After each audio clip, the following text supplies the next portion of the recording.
Sakoma, meilės niekada nebūna per daug. Meilę galim apibūdinti labai skirtingais žodžiais, bet pažiūrėkim, ką tau sako žodis meilė. Išsirink vieną iš 3 variantų.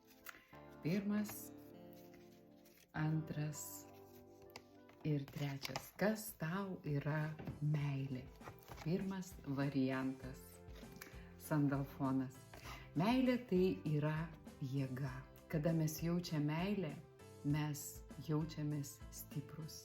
Meilėje jėga. Antras variantas. Čamuelis. Meilė yra grožis. Meilė yra kūryba. Šis angelas yra susijęs su mūsų saviverte. Tai yra meilė sau. Ir trečias variantas. Dievo planas.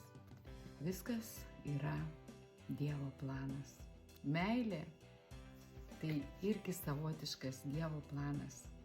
Vienam ją duoda patirti labai žemišką, kitam per tarnystę, trečiam per santykius.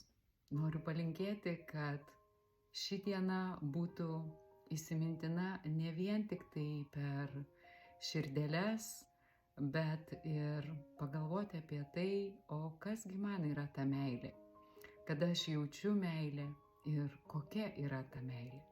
Tai linkiu jums gražiausių jausmų, patirčių ir švęskit gyvenimo šventę su meile.